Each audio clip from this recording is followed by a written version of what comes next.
Let's open us with a prayer here first. Okay?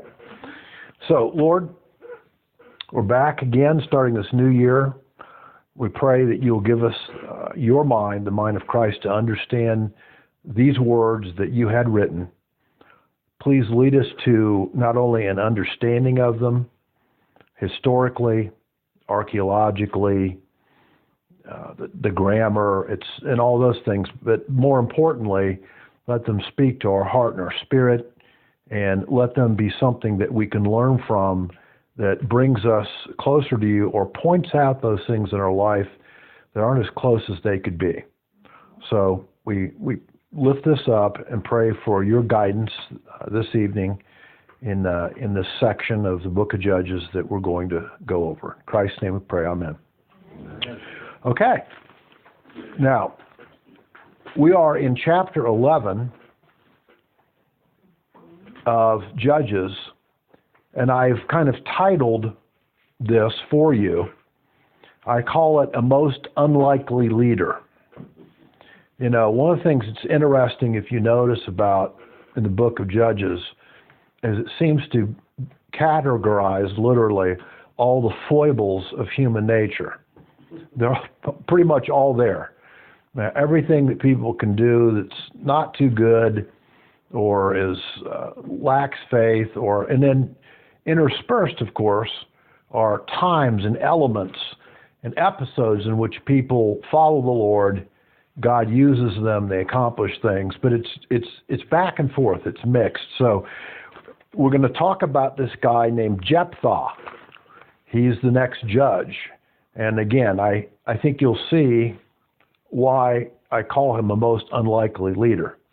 Now, the last two verses of chapter 10, I'm going to read them so that you remember kind of where we stopped and where we're starting now in chapter 11.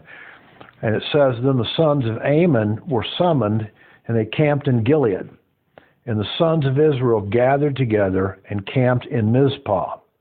And the people and the leaders of Gilead said to one another, Who is the man who will begin to fight against the sons of Ammon? He shall become head over all the inhabitants of Gilead. Now, I'm going to pass out here, and maybe each one of you as a couple can take one and then pass the others out. It's a map I think will be good for you to look at as we go through this section, so that you'll see what we're talking about. When you look at this map, in general, of course, at the bottom you see the Dead Sea. You see, of course, down in the southeast corner, the area of the Moabites. To the eastern desert, that's the area we're talking about tonight, and that's the Ammonites, okay? And, of course, then there's people further north. The dividing line here that we're talking about in this case is the Jordan River, because what's east of the Jordan is not let's call it conventional Israel, but it is Israel still, because remember the story. Exactly. That when they came into the land, 2.5 tribes decided that they really liked the pasture land on the east side of the Jordan. And they asked if they could have it. And Moses asked the Lord, and the Lord said, let them have it, but they must bring all their fighting men along to do the conquest. So they did for 7 years, and then they went back. Okay, and they're back in this area, and that land is called Gilead. That's its general name. Okay. Now, let's go ahead and read the first 3 verses and talk about them. Now, Jephthah, the Gileadite, was a valiant warrior, but he was the son of a harlot, and Gilead was the father of Jephthah. And Gilead's wife bore him sons. And when his father's sons grew up, they drove Jephthah out and said to him, You shall not have an inheritance in our father's house, for you are the son of another woman. So Jephthah fled from his brothers and lived in the land of Tob. And worthless fellows gathered themselves about Jephthah, and they went out with him. Now, there's a bunch of information in here that we need to talk about, okay? First of all, it's obvious that the plight of Israel at this point is they didn't have a military leader. They had no commanding general for an army that they were trying to raise to deal, of course, with the Ammonites. So that was their dilemma. Now, Jephthah's name in Hebrew means he opens or he will open. He is spoken about in two other sections of the Bible. If you want to notice them, if you keep your hand here in Judges, you can go to 1 Samuel and see, and go to chapter 12, 1 Samuel.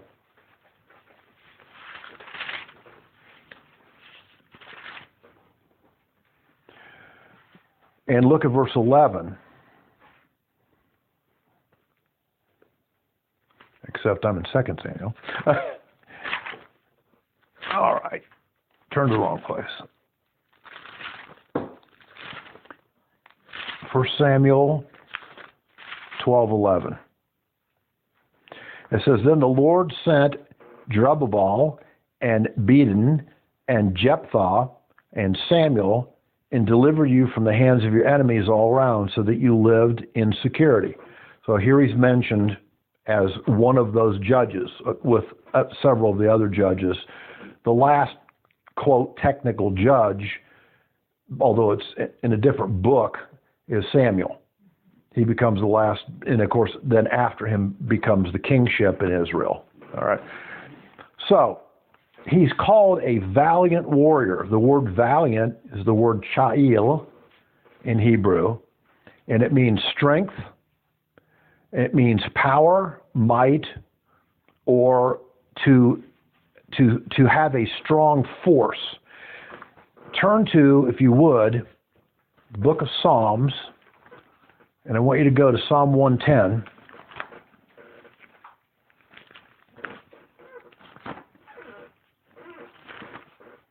Psalm 110. And we're going to look at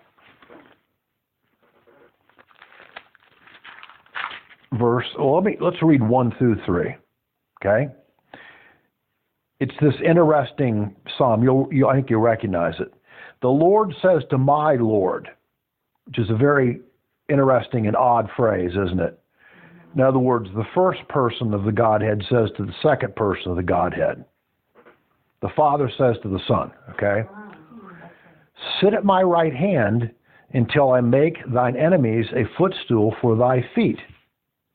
Now, when do you think that the Father will make the enemies of the Lord a footstool for his feet? Did it happen when he was here? Yes. Well, not the last judgment, not at the very end. So when does the throne start? When does the throne of David start? In the day of the Lord. Keep going. Okay, we forgot where it started. The millennium. The first day of the millennium.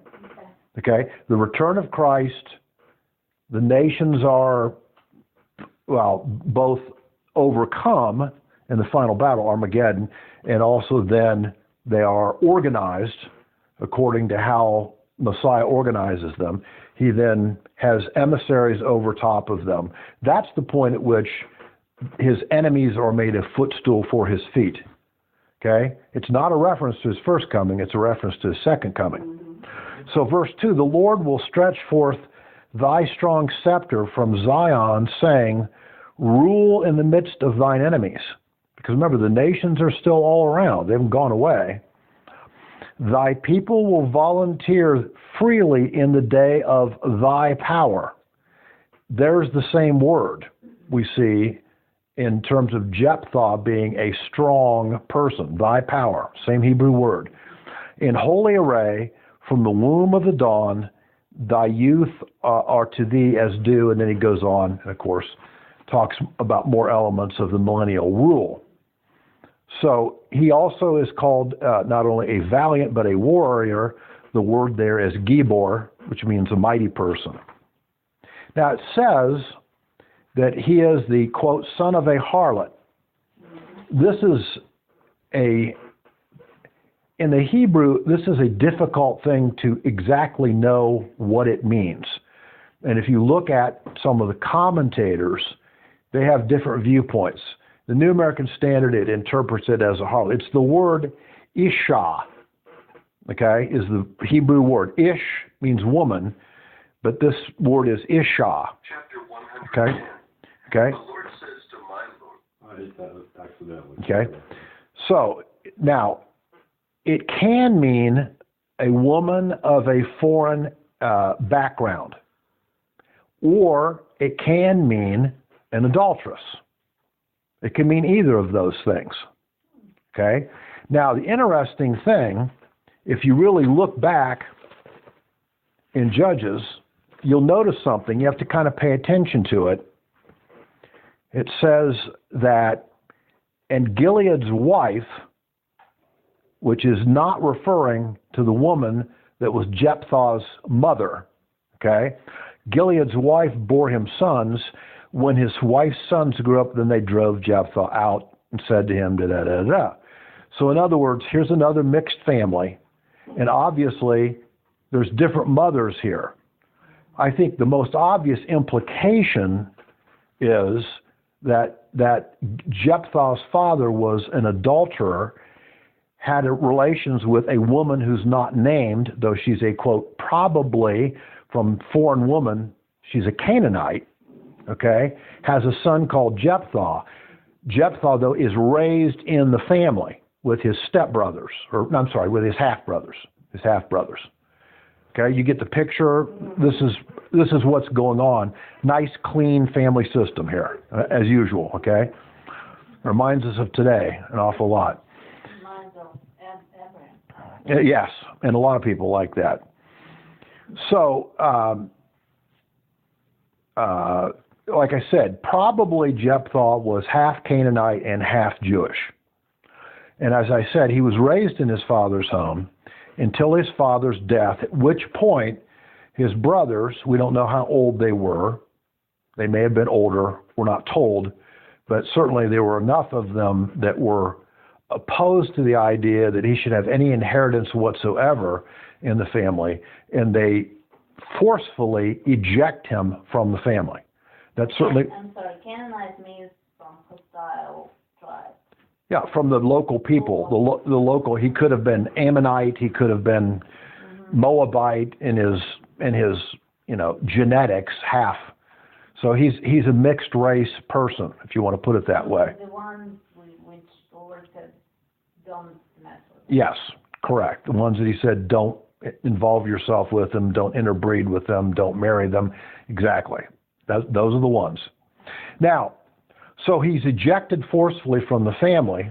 And of course, if you notice, he says he fled from his brothers and he lived in the land of Tob.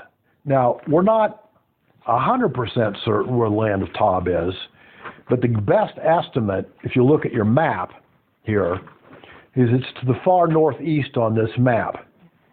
It's apparently fairly close to southern Syria. All right, maybe a little bit south of southern Syria, but it's relatively far to the northeast compared to where he obviously grew up. All right. Now it also says some interesting things about him, if you'll notice. Okay. That is that he. Let's go back here. It says that that he fled from his brothers and lived in the land of Tob, and worthless fellows gathered themselves about Jephthah, and they went out with him. Now, this is a very interesting phrase, worthless fellows. It seems to indicate exactly that he has his own gang, okay? That he... And I'm trying to look at where I wrote this down here. All right. It implies those who break the law. It implies military opportunists or quote-unquote brigands. Okay? This group, of course, Jephthah led And of course, they have, let's say, a probably less than spotless history of the things that they did. They probably robbed, they probably stole, they probably found, political entities that they could, take money from, individuals that did tolls, because we know there were toll roads in the area. This is the kind of stuff that apparently did. But the thing that the people here in Israel, in Gilead, know about him, though, and you'll see in a moment, is that he was very good at this. Okay? In other words, he was the equivalent of, let's say, in modern day terminology, a contractor. When we think about military contractors, they have the specialized training, they do special ops kind of stuff, they have all this background in weapons and all this. This seems to be the kind of person that Jephthah was. And they knew that of him, and that's why you'll see they called him. So, I want you to notice some interesting things, though. He was naturally a leader. He was naturally a leader, and obviously he had, we don't know how many followers. Another interesting kind of parallel here, and I didn't intend to go into it tonight because we have other things we want to cover, but it also, in a similar way, was the occupation of David. What would David do? He was announced that he was going to be king. Saul was still king. Saul, of course, tried to hunt him down time after time. And David, it says, had 600 men that followed him as a military band. And of course, we know that what they did was they were paid to protect the towns near the area of Philistia from the attacks by the Philistines. But this is where David got his military background, his military training similarly. It's kind of interesting, isn't it? Now, I want you to notice something that may seem not quite obvious, and that is there are parallels between Jesus and Jephthah, which seems like wouldn't be. But let me show you what they are, okay? First of all, Jesus was accused of being an illegitimate son and not the child of Joseph. Okay? In John 8:41, we see that mention. Okay? They accused him and said, well, we're not of, the term is, we're not of fornication. That's what the Pharisees said to him. Okay? Secondly, Jesus was rejected by his siblings. We see this in John 7:5. It says his brothers didn't follow him. Okay? There's another interesting thing here, too, is if you want to keep your hand in Judges for a second, there's a psalm that speaks about this, too. That's Psalm 27. You might want to turn there.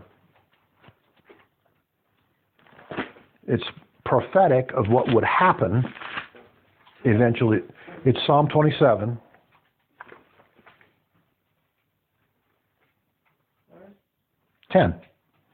Speaking of Messiah, he says, for my father and my mother have forsaken me, but the Lord will take me up. Okay? In other words, he has a serious rejection from individuals that he was affiliated with. And this is true of Jesus, and it's also true of Jephthah. Thirdly, Jesus, too, was an outcast. How do you say that? Remember in Matthew 8:20, he says, the foxes have dens, but the Son of Man, you remember that quote? It's Matthew 8:20. Okay, that Jesus also functioned as an outcast. He didn't really have a home in that sense, and in that same way, Jephthah didn't. So some kind of interesting parallels here between this person and. Also, people accumulated around. That's true. That's another one. I didn't think about that, but that's true also. Now, one of the things that there's a quote that one of the commentators made, and I want to read it to you, and I think it's a good way to put it. He said, God doesn't raise leaders the way General Motors produces cars. And I think it's a good way to put it, And what I think we need to learn from this passage and from this section about Jephthah is that we need to be careful who you consider to be spiritual and qualified as a leader and who you naturally exclude. Be careful about that. Okay? There are people that we tend to look at and we say, well, they don't dress the way we expect, or they listen to music that we don't expect, or they have some kind of habit that, we don't think is the norm of our denominational background, and then we naturally exclude them as being someone that's a spiritual leader because they don't fit but many times the requirements that we have in our mind are really very cultural. They're not really spiritual. This guy, I know denominations that if you literally come in and read other than the King James Version in their service, they're offended and they think you are out of your mind. I didn't realize when Christ endorsed the King James as the authorized version. When did that happen? I can't remember it, but, 1611. Yeah, it was. Yeah, that's true. 1611, when King James, had it authored through his scholars. But these are things that people pick on, and they make decisions about who they think is spiritual based on those things. But that's not what spirituality is all about. So, it's easy to follow certain people because they have the appearance of being spiritual. It's also easy to exclude certain individuals as having spiritual qualities because they don't fit what somehow our requirements are. And I think this is what we need to learn from the story of Jephthah. Okay? Now, there's an interesting thing here, and I want you to turn back to Deuteronomy. It's about illegitimacy because, he's considered to be illegitimate. So turn to Deuteronomy 23.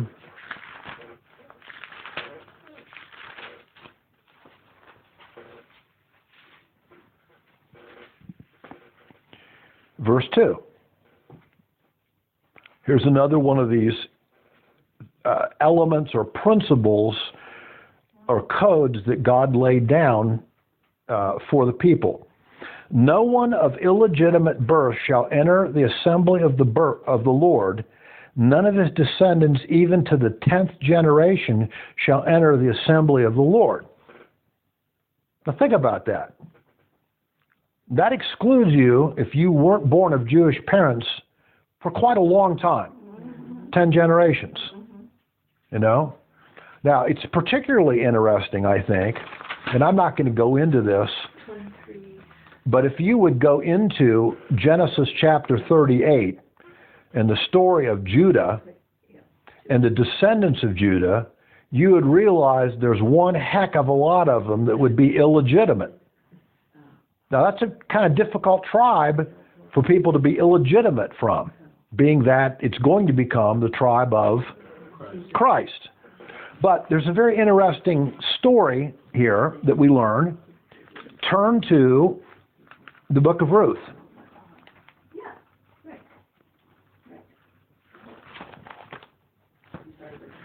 So Ruth, chapter 4. Seems like I talked a little bit about Ruth recently here. Anyway. I heard it. Somebody's wedding. Front row seat. You did. Up close and tight. Standing in our way. Okay. So in Ruth, I want you to turn to the last several verses of the book, starting verse 18. It has this very interesting information that's quite helpful for us. Now, these are the generations of Perez.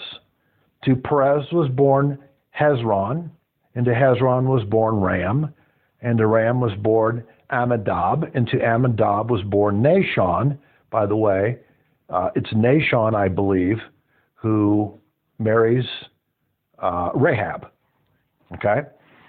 And to Nahshon was born Salmon, and to Salmon was born Boaz, and to Boaz was born Obed, and to Obed was born Jesse, and to Jesse was born David. Did you count them? 10. Therefore, at the time of King David, all of Judah was legitimate, but not until then.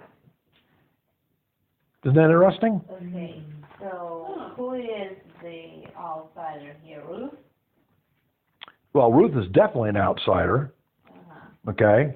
And Naomi was not an outsider. Naomi was a Jew, and her husband was a Jew.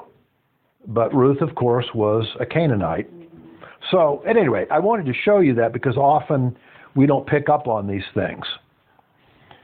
Now, let's go ahead and read verses 4 through 11 of the book of Judges 11.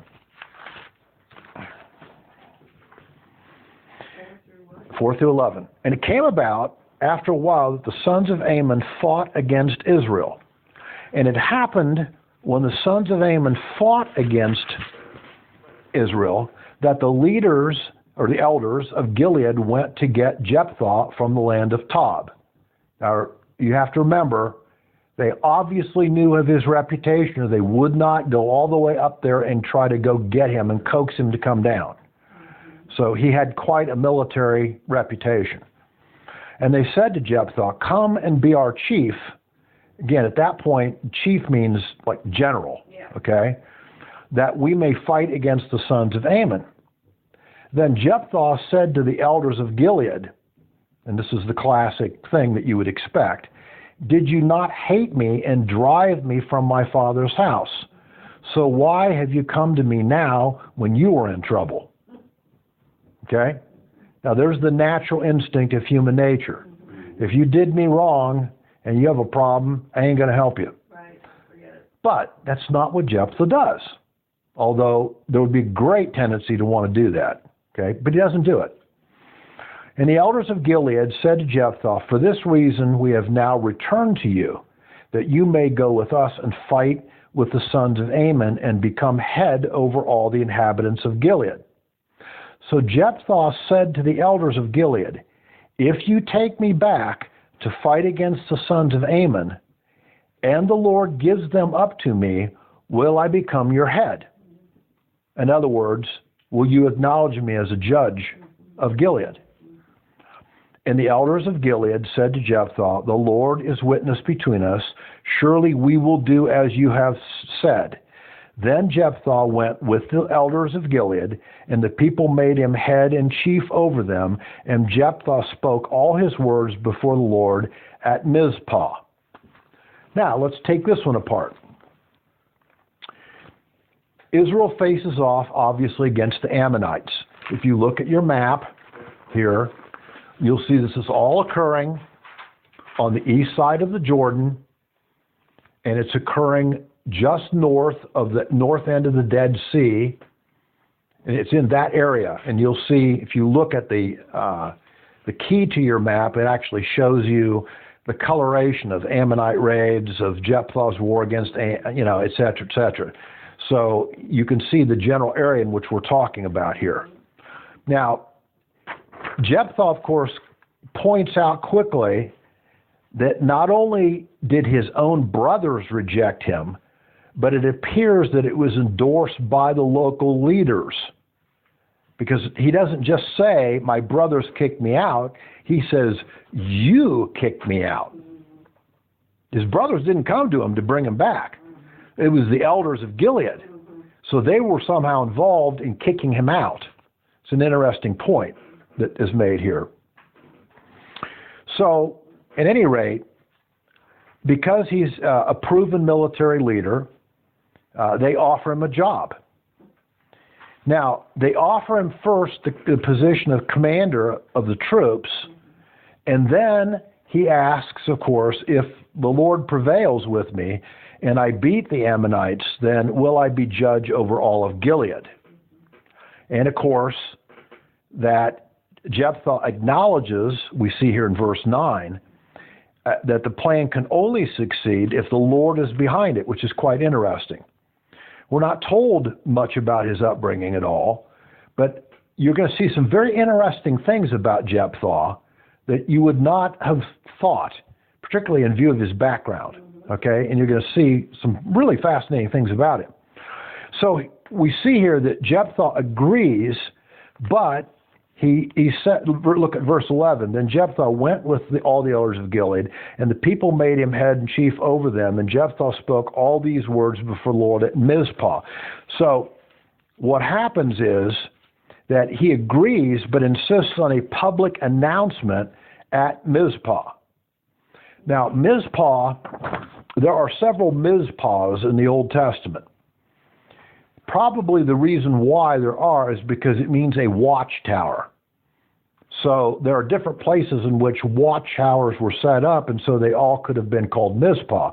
Now, the Mizpah that we're talking about here is more obvious because we know it's on the east side of the Jordan, okay? And if you look at your map, do you see where it is? Look at the word Ammon and go to your left. Do you see where the town of Mizpah or the area of Mizpah is? Mm-hmm. Okay. So that's where they gather, and there's this oath made where they agree if he wins that he will be the judge of Gilead. Now, I want you to turn to Genesis 31 because if you see, I almost never keep you very long in the book that we're talking about. Move you around, get you familiar. So Genesis 31. I want to show you another Mizpah. And I think that this Mizpah is the Mizpah that where they meet that in Jephthah's day. I think it's a reflection of a former Mizpah event. And this is what it is. Genesis 31, let's start in verse 43. This is a story about Laban. You remember who Laban was? Mm-hmm. Father-in-law to Jacob. Okay? He marries both his daughters. And of course, well, we'll read it. Start in 43. Then Laban answered and said to Jacob, the daughters are my daughters, and the children of my children, and the flocks are my flocks, and all that you see is mine. But what can I do this day to these my daughters or to their children whom they have borne? So now come, let us make a covenant, you and I, and let it be a witness between us and you and me. Then Jacob took a stone and set up a pillar. And Jacob said to his kinsmen, gather stones. So they took stones and made a heap, and they ate there by this heap. And Laban called it Jagar. Oh, geez. Well, go on. Okay. But Jacob called it Galeed. Verse 48, and Laban said, this heap is a witness between you and me this day. Therefore it was named Galeed, and also Mizpah. For he said, may the Lord watch out between you and me when we are absent from one another. If you mistreat my daughters, or if you take wives besides my daughters, although no man is with us, see, God is witness between you and me. And Laban said to Jacob, behold, this heap, and behold, the pillar which I have set between you and me. This heap is a witness, or it's a Mizpah. And the pillar is a witness, or a Mizpah also, that I will not pass by this heap to you for harm, and that you will not pass by this heap and this pillar to me for harm. So what happens is, Jacob, after 20 years, is fed up with Laban. Laban has mistreated him, he has cheated him, he has robbed him, he's tricked him. Now, Jacob has prospered despite all this, but Laban is not a fun guy as a father-in-law, okay? So after 20 years of doing this, finally Jacob realizes, we're out of here. So he packs up his wives and his children and all his animals, and they leave. And Laban doesn't realize this is happening at first. So Laban tracks him down, and that's the meeting that we'd read about right here. And Jacob, of course, basically defends himself. Laban says, I feel like that I still have some right to your wives and my grandchildren. But what they do is they have a non-aggression treaty. And that's what happens here at Mizpah. I'm not going to do any harm to you. Despite the past, you're not going to do any harm to me. That's what goes on here. I think it's exactly the same thing that goes on. Now turn back to Judges 11. I think it's the very same thing that goes on here. Verses 10 and 11. And the elders of Gilead said to Jephthah, the Lord is witness between us. Surely we will do as you have said. Then Jephthah went with the elders of Gilead, and the people made him head and chief over them. And Jephthah spoke all his words before the Lord at Mizpah. In other words, the previous hostilities, there's now an agreement to end them. Right? Jephthah was not very happy with the elders of Gilead based on what they had done and his brothers had done. So they end up making this formal agreement, witness before the Lord. And that's what happens in this situation. Make sense? Okay. All right. Now,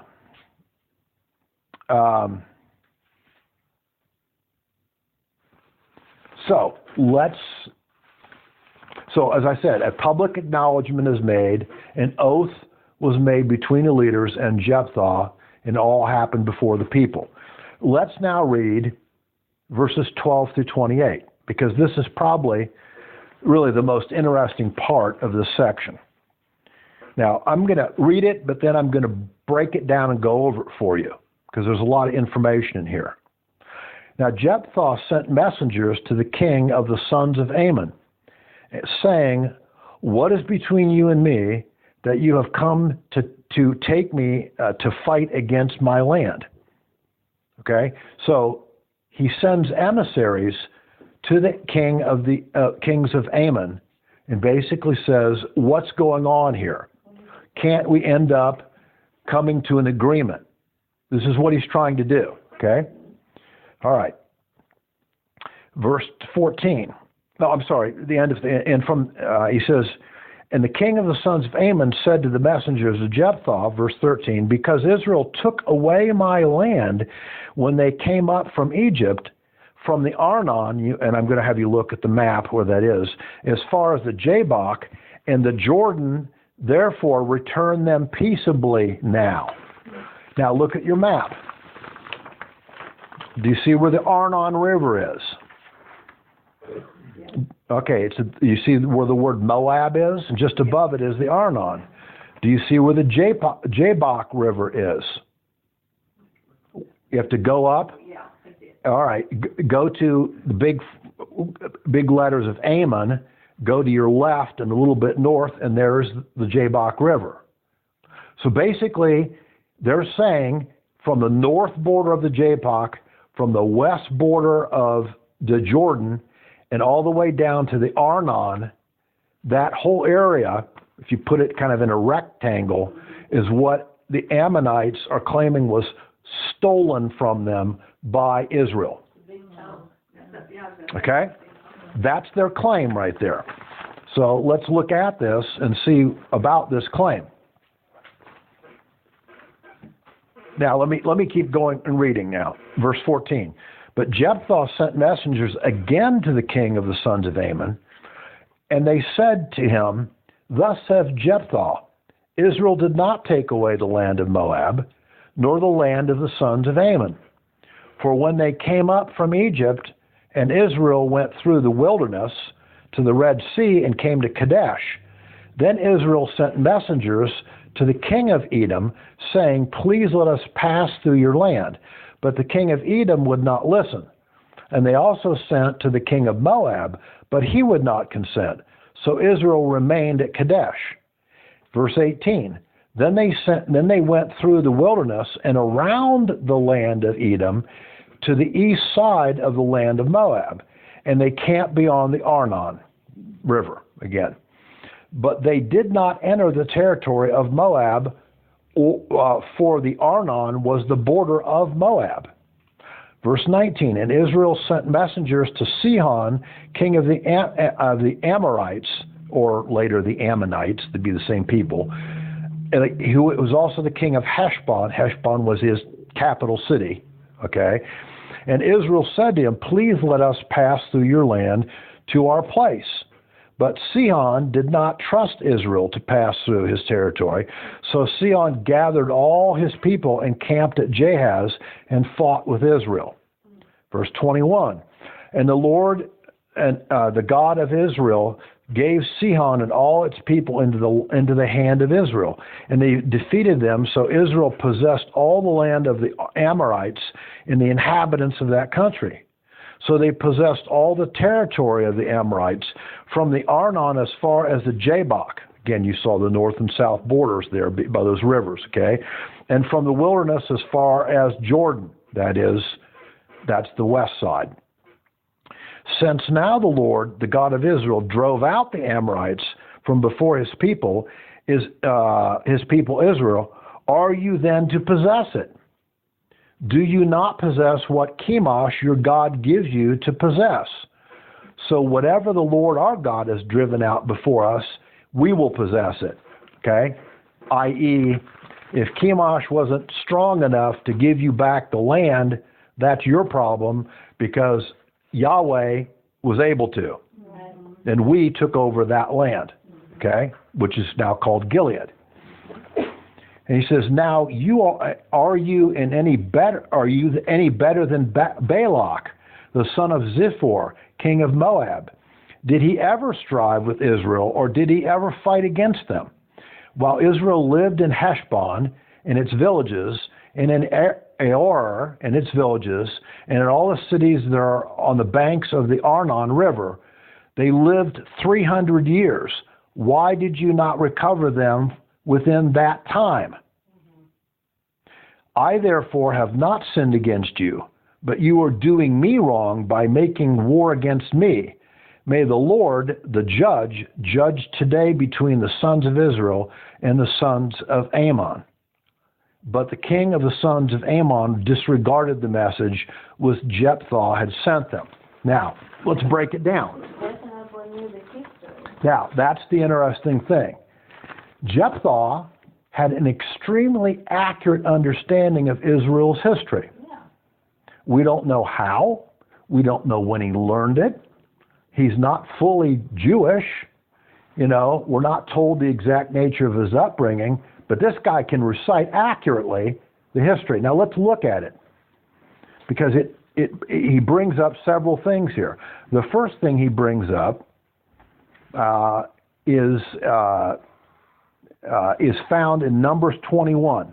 So you can put your place here in Judges 13 and go back to Numbers chapter 21. I want to show you two different places that recite specifically the history that Jephthah just talked about.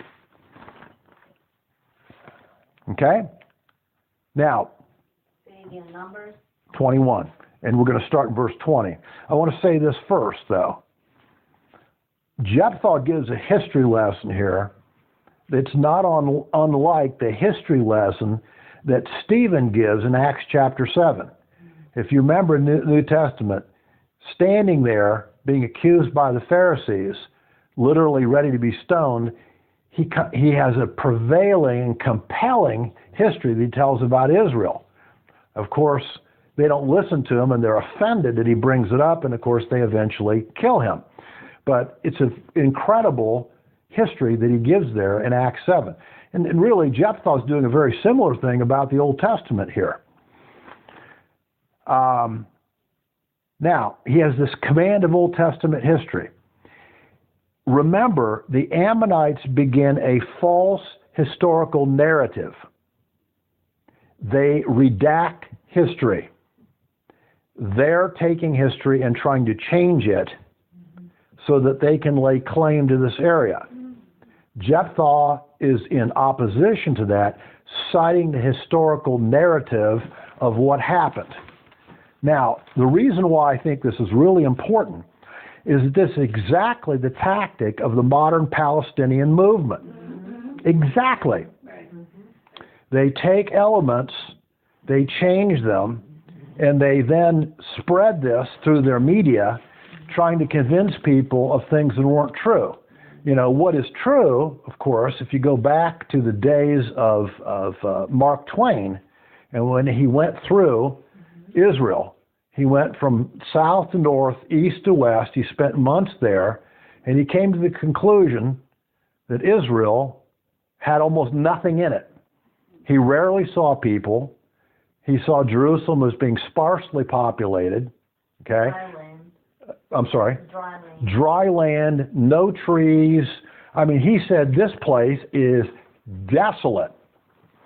Now, this is in about 68 or so, around 1870 that he does this, if you look. So he documents in his writings, there were no Palestinian peoples. They didn't exist. Then in 1913, because the British come in at the end of World War I, there's the Bend of Balfour Amendment that has been passed in the British Parliament, which starts to legislate elements of what shall happen in this area called Palestine. And of course, they make some decisions, which also are not historical decisions, okay? But still, there's really no Palestinian people. Now, do you know where the Palestinian people really came from? They're immigrants. They were kicked out of their countries all around, Jordan and other places, that eventually accumulated in Israel between approximately 1917 and 1948. Okay? They claim that they had this long historical presence there, but they didn't have a long historical presence there at all. This is the basis on which they keep arguing there should be a two-state solution, and that they should be given a Palestinian state right smack in the middle of Israel. There is no historical truth to these claims, okay? And yet they try to keep convincing people by making up and redacting. This is a dangerous thing. Think about it today. What has been redacted in our culture now that's so dangerous? The Constitution of the United States. It's being redacted. They're changing it. They're taking the real words of it and they're trying to take out the real meaning of it and put an unqualified and symbolic or distorted message in very clear terminology there. It's a great effort on the political left to do this. They want, if they can't change the nature of the Constitution, then they have a problem in terms of wanting to see elements of society being changed. Okay? So they're making a great effort. You know, you go into a public school today and talk to juniors or seniors about the Constitution, and you're going to find a group of absolute dum-dums. They will know practically nothing about the Constitution of the United States. You ask them about John Adams. You ask them about Thomas Jefferson. You ask them about Monroe. You ask them about, you know, all the writings of the famous writings, well-known writings of the founders of this country. They'll know nothing about it. Nothing. Because they've not been taught it. Purposely not been taught it. Okay? And that's the people that we're dealing with now in this millennial generation. This is why something like, what was it recently, 60 or 70% of them polled like the idea of socialism. Because they don't understand anything about capitalism. They don't understand anything about American history. They don't understand anything about the industrialization of the West. They don't understand, you know, they don't know the stories of Ford. They don't understand socialism. No, nor do they understand what socialism is. They're not taught. They somehow have a glorified ideal that socialism means equality, but what they don't understand, like my wife has said many times, is socialism means you're equally poor with everyone else. That's what it really means. But there's still an elite group that runs on the top. There always will be. Okay? So redacting history is a dangerous thing. It's a dangerous tactic. This is exactly what Jephthah is dealing with here.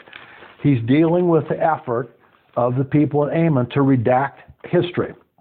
So now let's read in Numbers 21. Let's read the real history that he was referring to, starting in verse 20. And from Bamoth to the valley that is in the land of Moab, at the top of Pisgah, which overlooks the wasteland. Then Israel sent messengers to Sihon, the king of the Amorites, saying, "Let me pass through your land." We will not turn off into the field or the vineyard. We will not drink water from your wells. We will go by the king's highway until we have passed through your border. But Sihon would not permit Israel to pass through his border. So Sihon gathered all his people and went out against Israel in the wilderness and came to Jahaz and fought against Israel. Then Israel struck him with the edge of the sword and took possession of his land from the Arnon to the Jabbok. Sound familiar to you based on what Jephthah just talked about? Okay, and as far as the sons of Ammon, for the border of the sons of Ammon was Jazer. And let's see, I want to go to verse 35. Israel took all these cities, and Israel lived in all these cities of the Amorites, in Heshbon and in all its villages. In other words, they didn't just conquer it and take off. They conquered it and had Jews living in all these cities, occupying them. For Heshbon was the city of Sihon. In other words, that was his capital city. For the Amorites, who had fought against the former king of Moab, had taken all his land out of his hand as far as the Arnon. Therefore, those who use proverbs, and I'm not going to, it's a proverb about Sihon and everything. Drop down to verse 31. Thus Israel lived in the land of the Amorites, and Moses sent to spy out Jazer, and they captured its villages and dispossessed the Amorites who were there.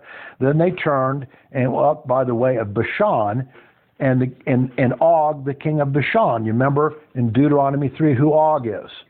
John. Yeah. His bedstand is 12.5 feet long and 6 feet wide. He is a Giborim, a giant. And it says, Og, the king of Bashan, went out there with all his people for battle at Edrei. But the Lord said to Moses, do not fear him, for I have given him into your hand, and all his people and his land you shall do with him as you did to Sihon, the king of the Amorites, who lived in Heshbon. So they killed him and his sons and all his people until there was no remnant left, and they possessed his land. Now, we just read the correct history of what happened in these areas. So these disputed lands, okay, really are not disputed. And what happens, of course, here is one more thing, okay? And that is that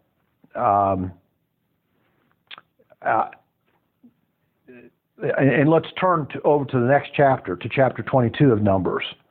And I want you to look starting in verse 2. Later, okay, you have in the plains of Moab, you have Balak, who's the son of Ziphor, and he is related to the Amorites. Okay, so it says that Moab was in great fear because of the people, for they were numerous, and Moab was in dread of the sons of Israel. So what happens is, verse 4. Moab said to the elders of Midian, now this horde will lick up all that is around us. They're talking about the Jews now, okay, this horde, as the ox licks up the grass of the field. And Balak, the son of Ziphor, was king of Moab at that time. Verse 5, so he sent messengers to Balaam, the son of Beor, at Pethor, which is near the river, in the land of the sons of his people, to call him, saying, behold, a people came out of Egypt. Behold, they cover the surface of the land and are living opposite me.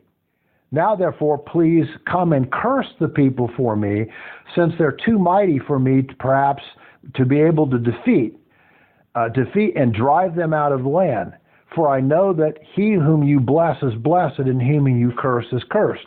So what does Balak do, this king? He hires this guy named Balaam, who's a prophet. And he sends Balaam to try to convert the Jews into idolaters. That's what he does. He tries to trick them, he tries to deceive them, and tries to lead them into idolatry so that he can weaken them. So here's this king of this area. It's dominated by the Jews and lived in by the Jews, who admits that the Jews are all over the place, but he never does battle with them. He tries to trick them, but he never does battle with them. Okay? So this is the point that Jephthah is trying to make. He says when Balak was king and he encountered Israel, he made no attempt at a military battle. Rather, he was simply trying to trick them. So he says, bottom line, and go back to Judges 11, and this is the bottom line here, verse 26. He says, while Israel lived in Heshbon and its villages, in Ar and its villages, and in all the cities that are in the banks of the Arnon, 300 years. Why did you not recover them within that time?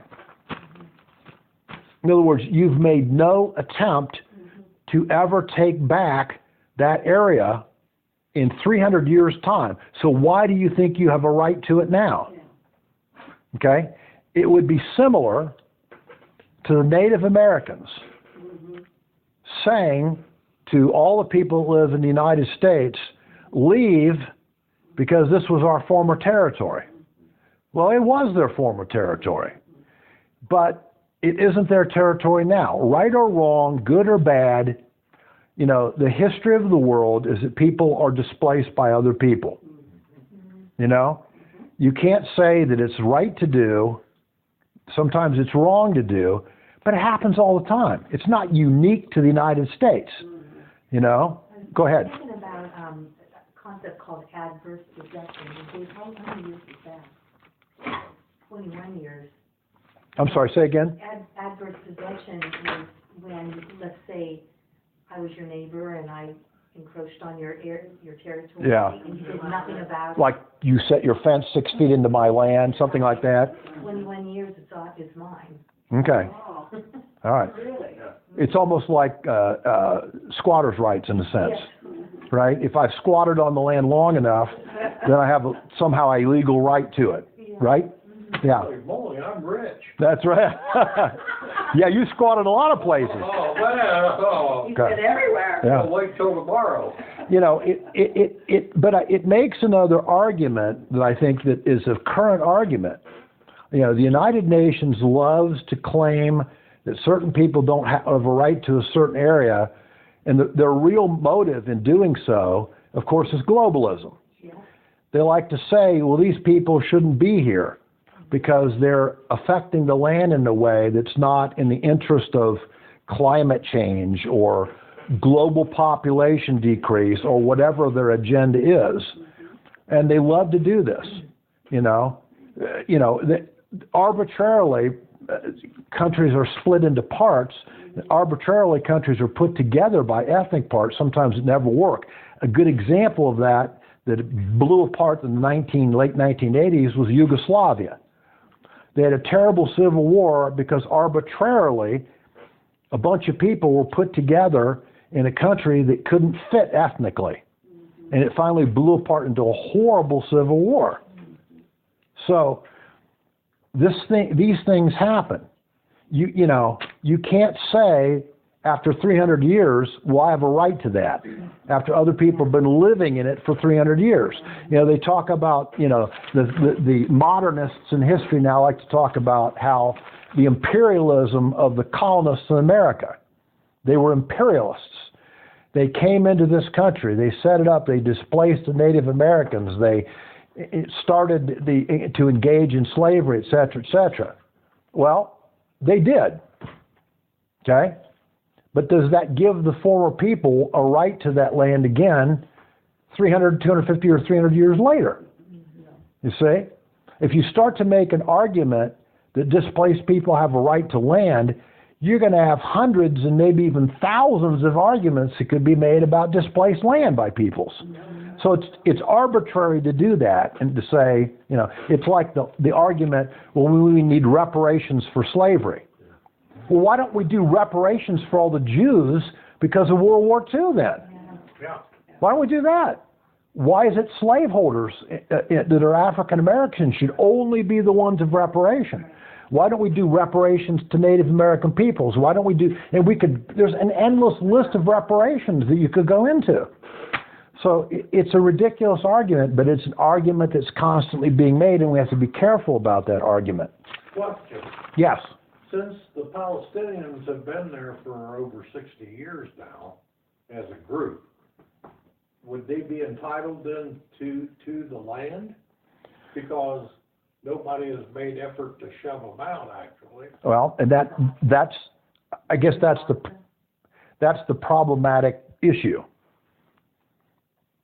You guys, I think you guys have been the most recent there, Yeah. you two. So what would you say? Well, there's a lot of Palestinians living with the Jews in Jerusalem Yes. and all over. Yes. And you have these settlements. There was a big deal when we were there back in 2016 that they were building. Yes. And so that was a big dispute there. Put it this way, you didn't see any coexist bumper stairs. No. Yeah. So, but people kind of keep to themselves Yeah. and go about their business. Yeah. But the Palestinian movement, of course, has made certain inroads. They've made certain enclaves. Is that a fair way to put it? You know, and of course, the interesting thing also, and I think you probably saw it, is that if it weren't for the economy of Israel, the Palestinians that live inside its borders would be abjectly poor. They absolutely benefit from the state of Israel. Now, again, you won't hear Palestinian leaders talking about that, but it's a fact, okay? They're getting more wealthy and doing far better than they ever were before because they live in Israel and are part of the economy there.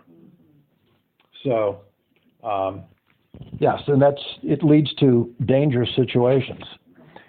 Now,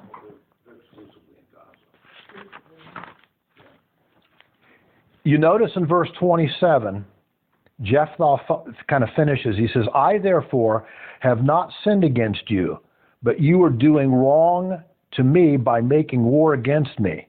And then he says, may the Lord, that is Yahweh, the judge today between the sons of Israel and the sons of Ammon. So here's his final argument. And of course, verse 28 is the response. But the king of the sons of Ammon disregarded the message which Jephthah sent him. In other words, we're at odds here. This is not going to be settled peacefully. Now, there's some interesting things about Jephthah, I think, as we kind of conclude this section, that we need to consider. One is, he has questionable birth circumstances. Number two, the fact is he's half Gentile. Number three, his rejection by his family and the community. And number four, his questionable occupation in the land of Tob. And of course, but it's very interesting because despite all those elements, we find, you don't have to turn if you don't want to, but in the famous catalog of people of faith in Hebrews 11, verse 32, guess who shows up?